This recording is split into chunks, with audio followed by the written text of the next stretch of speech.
Undercover. Boss orders, coffee and toast, freezes, when he hears the manager, steals all the tips. Hello everyone.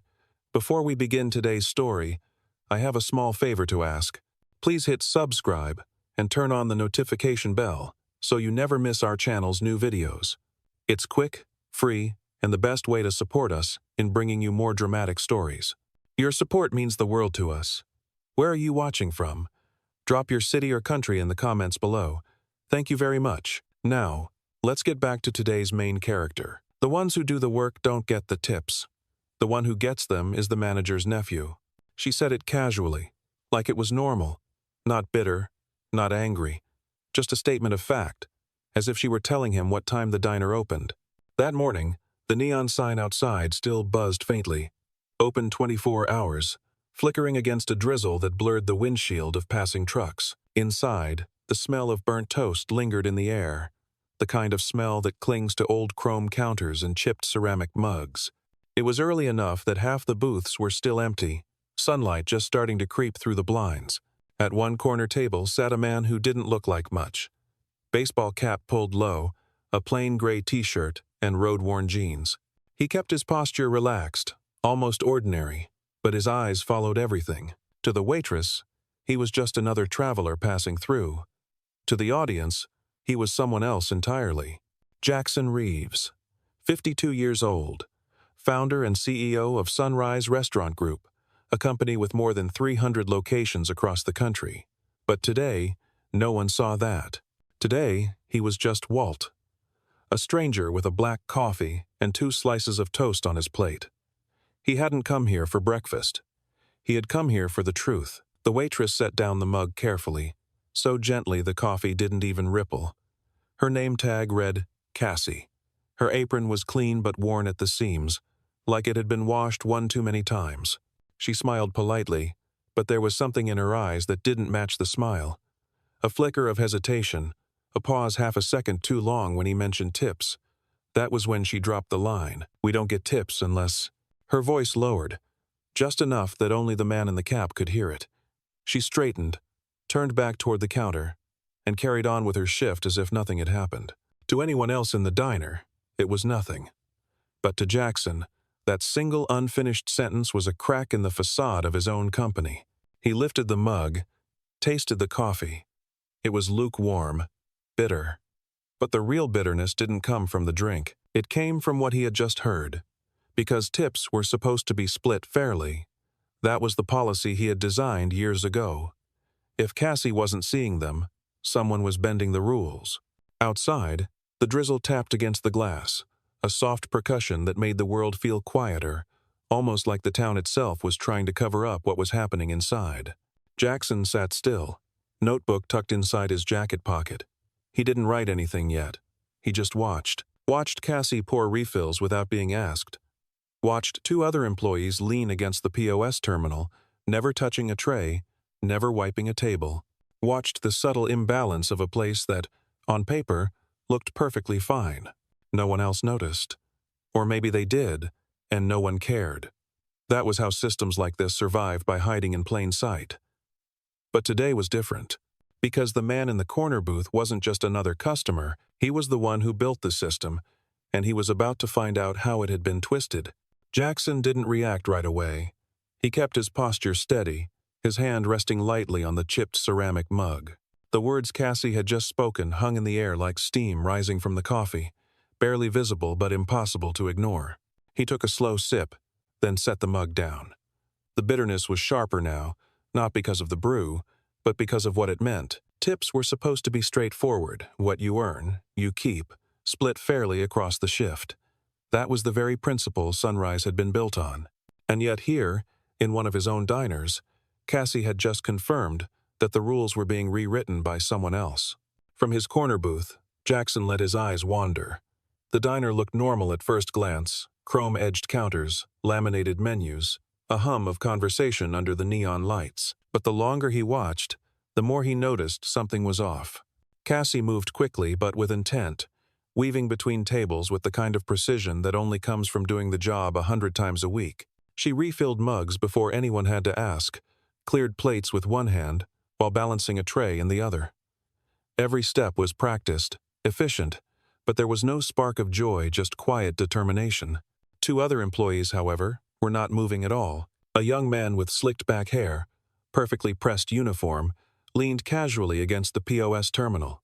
Another, slightly older, stood beside him, arms crossed, eyes darting toward the register every few minutes.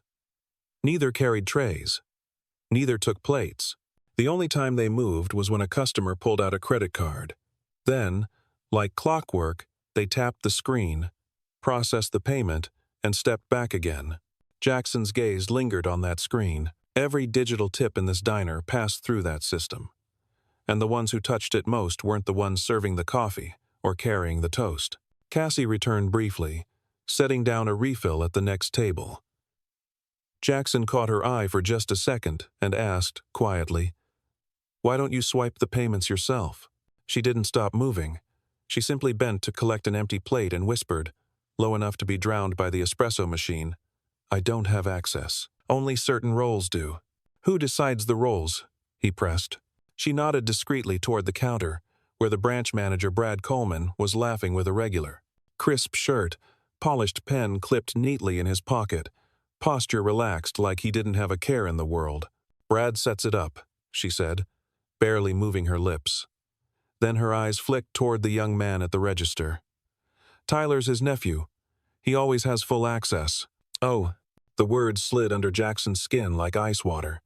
He said nothing, but his jaw tightened as he lifted his mug again, covering the shift in his expression. On paper, this branch looked healthy. Revenue targets exceeded 3 quarters in a row.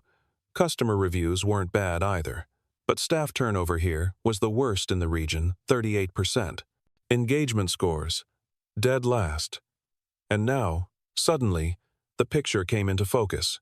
It wasn't exhaustion he saw on Cassie's face. It was resignation, the kind that comes from knowing the harder you work, the less you're seen.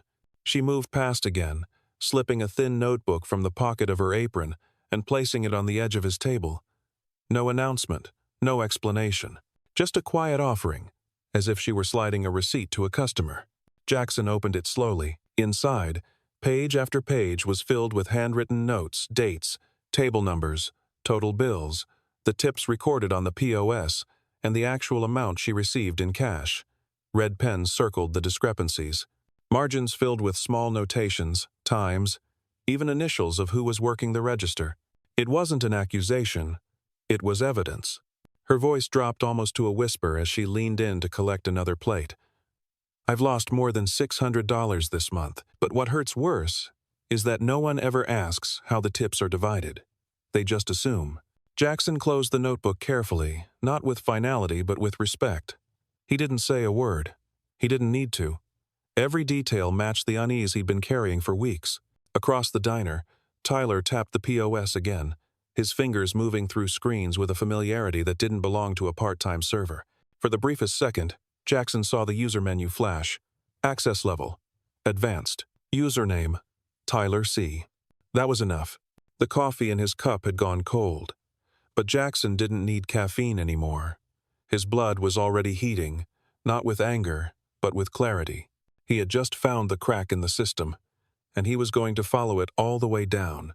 Jackson stayed in the corner booth, the thin notebook resting on the table in front of him.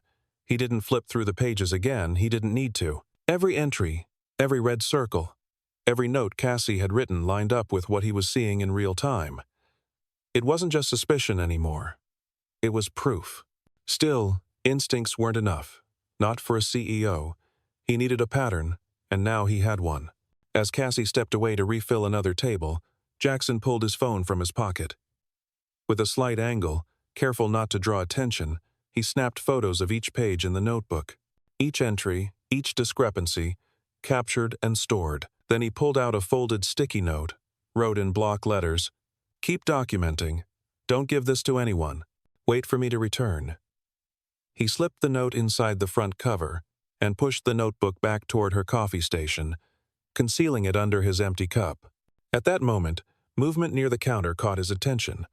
Tyler leaned over the POS, tapping through menus with a rhythm that didn't belong to someone learning on the job. The screen flickered user roles. Jackson only saw it for a second, but it was enough. Access level: advanced. Username: Tyler C.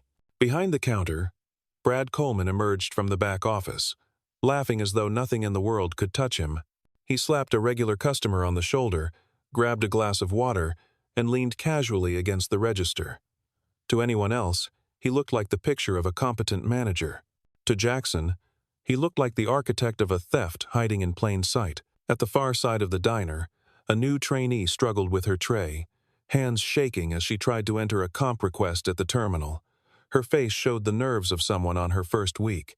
Cassie slid in beside her, crouched slightly, and guided her through the steps how to adjust an order code, flag allergy info, and check modifiers.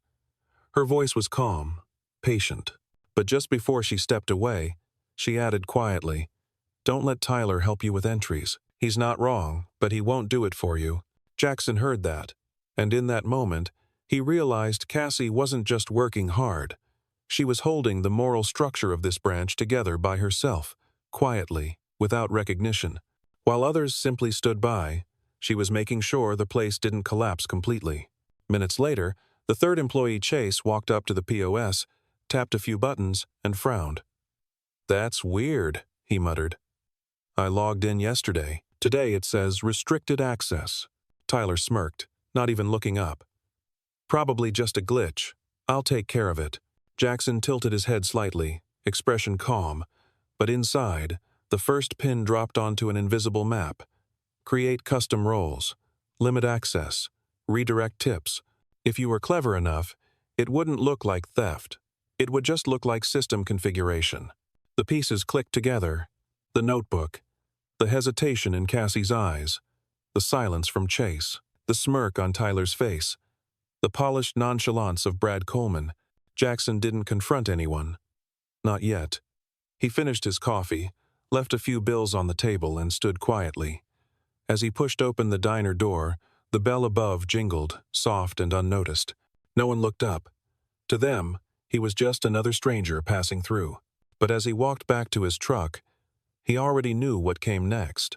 He opened the driver's side door, slid in, and closed it firmly. For a long moment, he didn't move. The drizzle outside had stopped, but inside, a storm had already begun.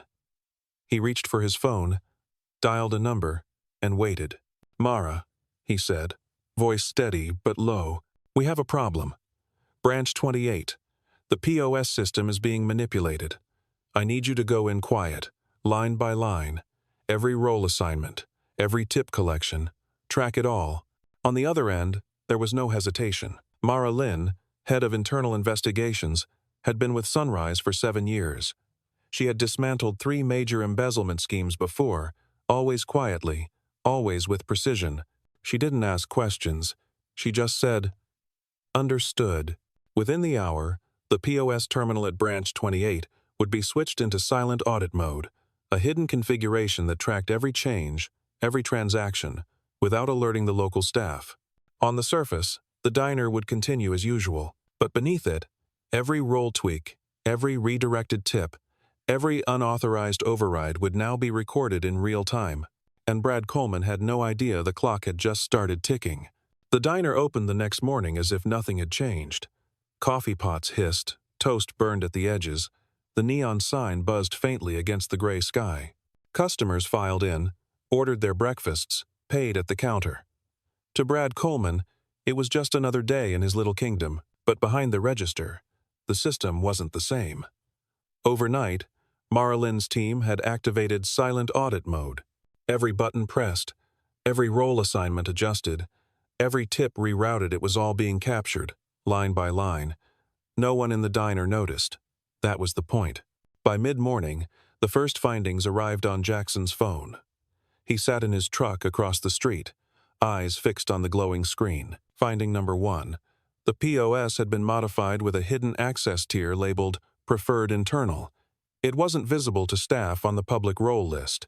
This tier had been assigned to exactly 3 accounts: Brad Coleman, Manager; Tyler C., Part-time Server; an unnamed profile labeled Kitchen Support 03. Jackson's jaw tightened. A ghost account. Finding number 2. In the last 30 days, digital tips totaled over 4,000, $800. 67% of that money had been funneled directly into Tyler C's account. Yet according to ticket data, Tyler had served less than 15% of the tables. The math didn't just look bad, it was impossible to explain away. Finding number 3. Payroll listed a kitchen employee named Marcus Hill, clocked in 21 mornings out of the last 25. But when HR searched, Marcus Hill didn't exist.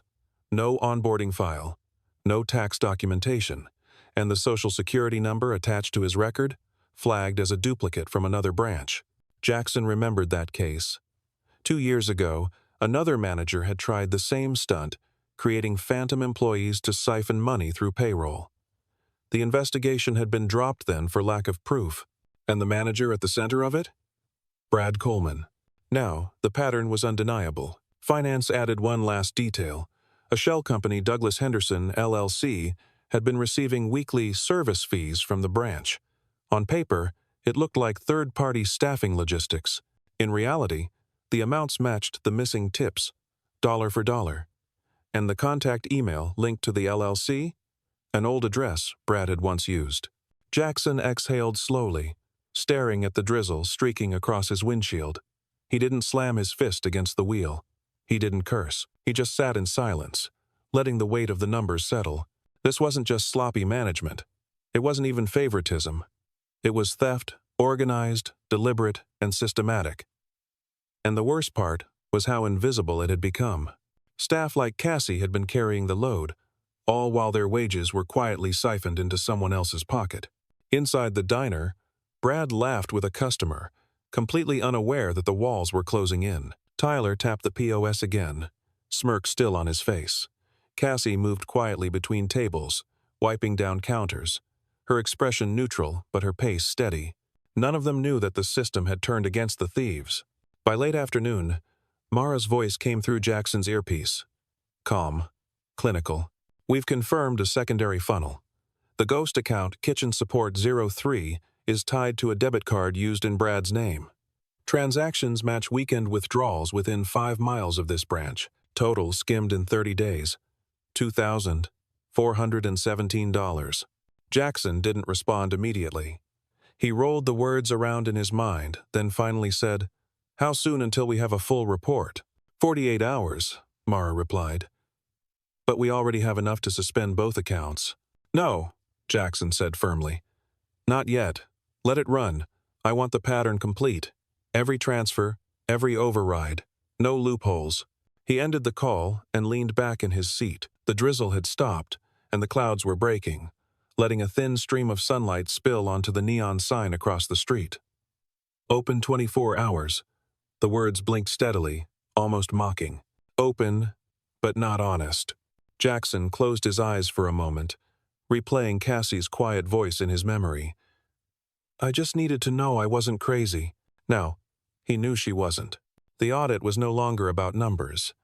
It was about restoring the one thing this place had lost: fairness. And when he returned, Brad and Tyler wouldn't be laughing behind the counter anymore. 2 days later, Branch 28 looked exactly the same from the outside. The neon sign flickered in its usual rhythm. Pickup trucks lined the lot. A steady drizzle left small puddles along the curb. Customers stepped through the glass doors expecting nothing more than black coffee, greasy eggs, and a slice of toast. But for Jackson Reeves, this was no ordinary morning. The silent audit had finished its run, and the report was sitting on his desk. Every transaction, every ghost account, every siphoned dollar mapped line by line. It was no longer suspicion. It was a closed case. Today, he wasn't wearing a baseball cap or worn jeans. He wasn't Walt the Stranger. Today, he walked in as himself. A dark blazer, pressed shirt, clean lines.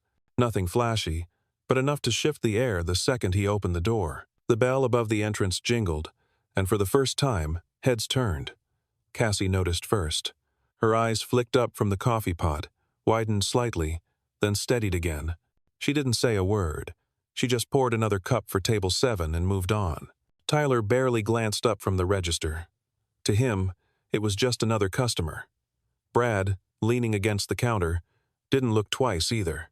Jackson crossed the floor with calm, deliberate steps. He chose the same corner booth, slid into the seat, and waited. Cassie approached a moment later, tray balanced in her hands. "Coffee?" she asked, her voice quiet but steady. "Yes," Jackson replied, his tone low but unmistakable. Then, as she set down the cup, he added, "And bring Brad to the table." Cassie froze for half a second, her hand hovering above the saucer. She didn't ask why. She didn't question. She just nodded once, placed the cup gently, and walked back toward the counter. Brad looked up as she leaned close, his brows furrowed. Then his eyes followed her discreet nod toward the booth in the corner. Annoyance flickered across his face. Managers didn't take orders from staff, not in his mind. But something about her expression made him straighten his shirt and walk over anyway. He stopped at the edge of the booth, arms crossed. "Something wrong with your order?" Jackson didn't look up immediately. He let the silence breathe, let Brad's impatience grow. Then he lifted his eyes, calm and sharp. "Sit down," he said. Brad blinked, surprised by the tone. "Excuse me?" Jackson slid a thin folder across the table. Inside, the audit report waited. His voice didn't rise. It didn't need to. "You've been manipulating the POS system. Ghost accounts, hidden roles, redirected tips. I have every line of it documented." Brad let out a short laugh, dismissive, defensive. "Sir, I think you're confused. Our systems are—" Jackson cut him off, his tone steel. "Save it. I designed the system." For the first time, Brad's composure cracked. His mouth opened, then closed again. His eyes darted briefly toward Tyler at the register, then back to the man across from him. "Who are you?" he demanded. Jackson leaned forward slightly, voice steady. "Jackson Reeves, founder, CEO of Sunrise." The words landed like a thunderclap, though Jackson had spoken them no louder than before. Cassie, still pouring coffee nearby, caught the shift in tone. A customer at the next booth looked up from his newspaper. Tyler froze mid-swipe at the POS. Brad stared, the color draining from his face. That's not possible." Jackson didn't argue. He simply flipped the folder open, revealing the first page of the audit. Red numbers, highlighted accounts, every discrepancy spelled out in black and white. "This is what you've done," Jackson said evenly. "Every dollar you stole, every role you manipulated, every person you pushed into silence." Brad's jaw worked, but no sound came out. He glanced again at Tyler, who suddenly found something very interesting on the floor tiles. Cassie stood still now, tray in her hands, eyes locked on the scene unfolding. She didn't move closer, but she didn't step away either. For the first time, someone was saying what she had been carrying alone for months. The diner felt different. The background hum had quieted. Customers were beginning to notice the tension, forks pausing mid-bite, conversations dipping into silence. Jackson closed the folder with a calm precision. "You thought no one was watching, but I was, and I'm not here to negotiate." The air thickened.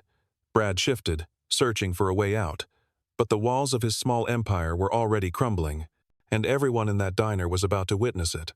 For a long second, no one moved. The only sound was the hum of the espresso machine and the faint buzz of the neon sign outside.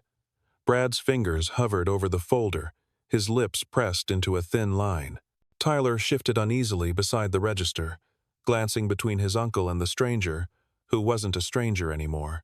Jackson didn't fill the silence. He let it sit, heavy, until every eye in the room turned toward the counter. Customers, employees, even Cassie, clutching the coffee pot tighter, were watching. Finally, Brad tried to recover. This must be some kind of mistake," he stammered. "Reports get mixed up. Numbers aren't always perfect." Jackson cut him off with a look sharp enough to freeze him mid-sentence. He tapped the folder again. "Those aren't just numbers. They're your fingerprints. Role changes, ghost accounts, every tip rerouted to your nephew. Do you want me to keep going? Or should I let finance explain it line by line?" Brad swallowed hard. His polished smile was gone now, replaced by a thin mask of panic. Tyler opened his mouth to protest, but the words never came. Jackson leaned slightly forward, his voice low but carrying across the diner. "You manipulated a system designed for fairness. You rewrote the rules so the people who worked the hardest got nothing. And you thought no one would notice." He turned his gaze briefly toward Cassie, then back to Brad. "But someone did." Oh, Cassie's face flushed, not from shame but from the sudden recognition that her quiet fight was no longer invisible. Brad tried again, voice strained. We can fix this. Adjust the roles, reset the system. No need to make it bigger than it is. Jackson's reply was cold, final. It's already bigger than you. You're finished here. He pulled his phone from his pocket, pressed a single button, and placed it on the counter. A voice came through instantly, Mara Lynn, clear and unwavering. Mr. Reeves, we've confirmed all findings. Accounts are locked, funds traced. Local law enforcement has been notified at your instruction. Gasps rippled through the diner, customers whispered. A fork clattered against a plate in the back booth. Tyler's face went pale, the smirk long gone. Brad's shoulders slumped. The confident manager was gone, replaced by a man cornered by his own lies.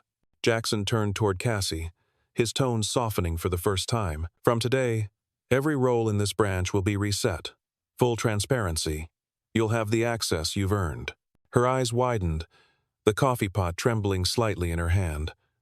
For the first time in weeks, maybe months, she allowed herself to smile, small, cautious, but real.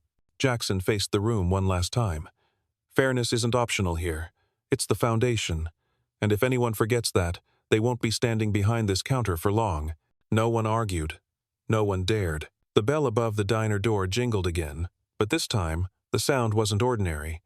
It marked the end of a silence that had gone on too long. Brad Coleman had been exposed. Tyler C. had been stripped of his shield. And Cassie, the waitress who thought she was invisible, was finally seen. The folder still lay open on the counter, its pages spread like evidence in a courtroom, but the verdict had already been delivered. Brad Coleman was finished. Tyler no longer had the safety of a screen to hide behind. Jackson closed the folder and picked it up, sliding it under his arm. Effective immediately, he said evenly. Brad Coleman is suspended pending termination. Tyler C. is barred from handling payments. HR will handle the rest. A murmur swept through the diner. Customers leaned in their booths, whispering. A line cook in the back poked his head out of the kitchen, wide-eyed. Everyone had seen the downfall play out in real time. Cassie stood frozen, still holding the coffee pot like a shield. When Jackson turned to her, his tone shifted again. Softer, steady. You've been carrying this place on your back. That ends today. He motioned toward the register. From now on, your name goes on the primary roll list. Full access. No invisible categories. No missing tips. Everything you earn, you keep. Cassie's breath caught. She set the coffee pot down slowly, as if making sure this wasn't another dream she'd wake up from. Thank you, she whispered, the words almost lost under the hum of the diner. Jackson nodded. Don't thank me. Thank yourself. You kept the proof. You kept fighting when no one asked the questions.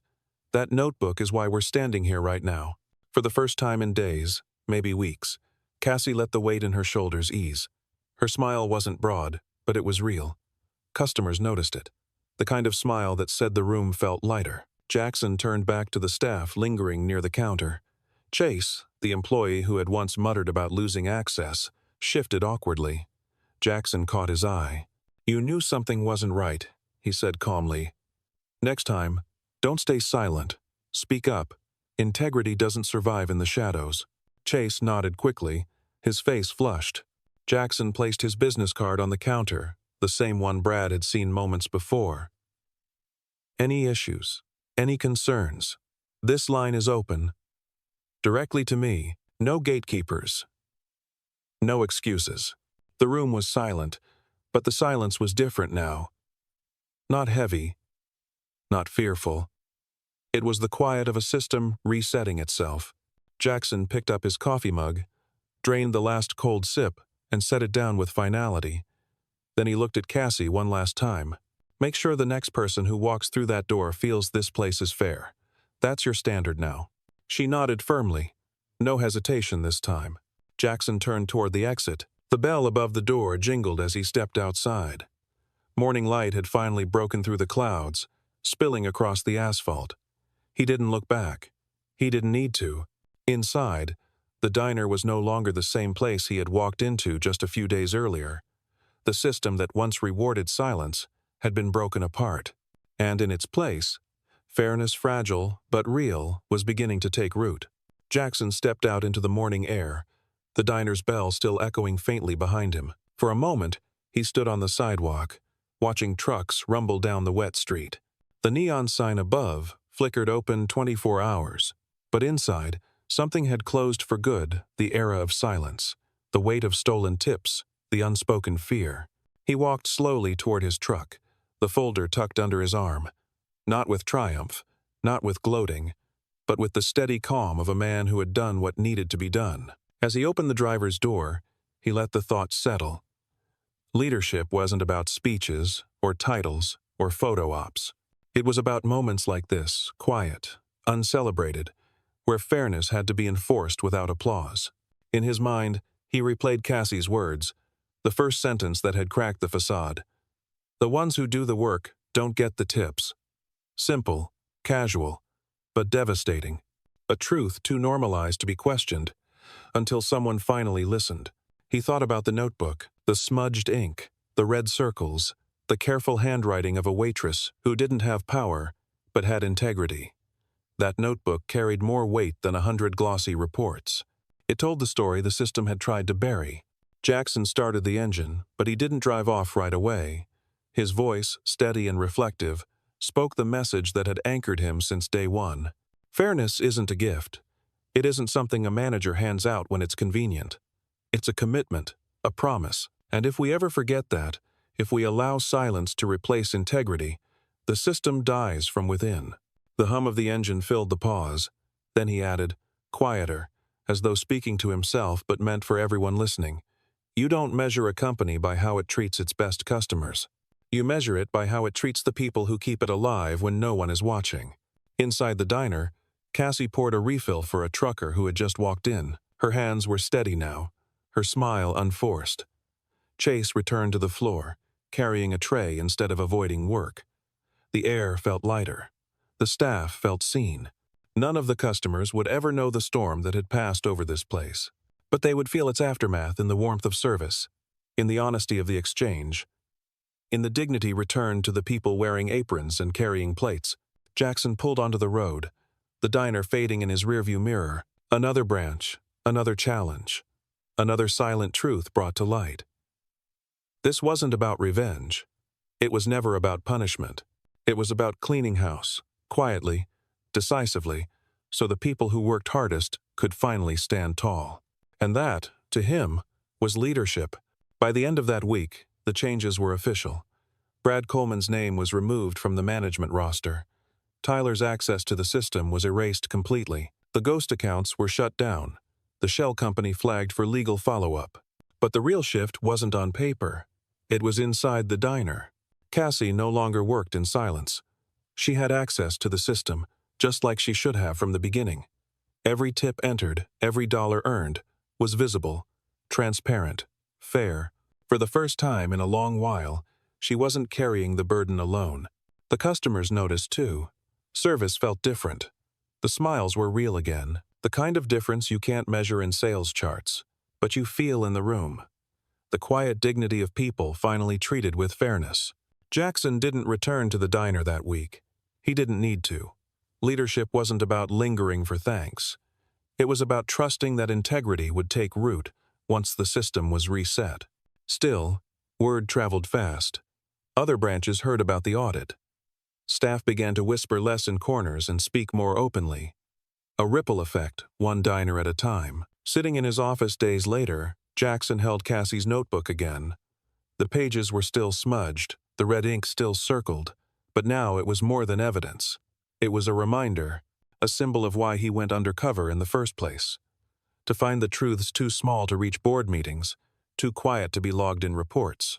His voiceover carried the weight of that lesson. Fairness isn't just policy, it's people, and when the people on the ground feel invisible, the system is already broken. It doesn't matter how polished the numbers look. What matters is whether the waitress carrying 10 plates gets the tip she earned. What matters is whether the trainee feels safe enough to speak. That's where leadership begins. He paused, letting the words sink in. I didn't walk into that diner to be respected. I walked in to see the truth when no one was watching, and what I found was a system that forgot its own values. That's what we corrected. Not for headlines, not for scandal, but for fairness. Because dignity is not a bonus, it's the baseline. The screen would fade here if this were a film. But for the people who lived it, the staff, the customers, the quiet waitress with a worn notebook, this wasn't a fade-out. It was a new beginning. So, when the bell above the diner door jingled the next morning, and Cassie greeted the first customer with a steady smile, the story wasn't about revenge or punishment anymore. It was about restoration. And for Jackson Reeves, that was enough.